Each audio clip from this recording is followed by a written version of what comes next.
ഇത് ശേഖരേട്ടനെ കുറിച്ച് താൻ നടത്തിയ ചില ഓഫ് ഹാൻഡ് കമന്റ്സിന്റെ പകർപ്പ്. പിന്നെ ഇതാ ഇന്ന് കൊച്ചു വെളുപ്പാൻ കാലം മുതൽ ഉറക്കമളച്ചിരുന്ന് ഉണ്ടാക്കിയെടുത്ത് മുഖ്യമന്ത്രിക്ക് ബൈ ഹാൻഡ് അയച്ചു കൊടുത്തുവെന്ന് താൻ അവകാശപ്പെടുന്ന യഥാർത്ഥ ആക്ഷൻ ടേക്കൻ റിപ്പോർട്ടിന്റെ ഇതിന്റെ അല്ല, ഒറിജിനലിന്റെ ഫാക്സ് കോപ്പി. എന്താ വായിച്ചു കേൾക്കണോ? ഇതിന്റെ ഉള്ളിൽ എന്താ താൻ എഴുതി പിടിപ്പിച്ചിരിക്കുന്നതെന്ന്? അയ്യോ വേണ്ട. ബട്ട് മിസ്റ്റർ നന്ദൻ ഇതെങ്ങനെ?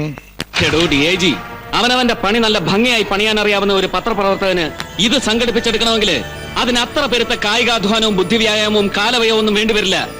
കൃത്യമായിട്ടൊന്ന് പ്രഷറൈസ് ചെയ്താൽ നിഷ്പ്രയാസം വഴങ്ങിത്തരുന്ന ആവശ്യം കോൺടാക്ട്സ്, ഏറിയാൽ ഒരു 1/2 ഡസൻ ടെലിഫോൺ കോൾസ്, അത്രേ വേണ്ടതാ ഇതിനൊക്കെ. ജബദാസ് ഡേവിഡ് സഭാപതി, ഈ കേസില് I don't know what exactly your interest are. പക്ഷെ തന്റെ താല്പര്യങ്ങൾ എന്തൊക്കെയായാലും ശരി, അത് ഏതവനൊക്കെ വേണ്ടിയിട്ടായാലും ശരി, ശേഖരേട്ടന്റെ മരണത്തെ സംബന്ധിക്കുന്ന സത്യങ്ങൾ വിഴുങ്ങാനാണ് തന്റെ ഉദ്ദേശമെങ്കിൽ I will make you spew up. കഴുത്തിന് പിടിച്ച് ഛർദ്ദിപ്പിക്കും ഞാൻ തന്നെ കൊണ്ട്.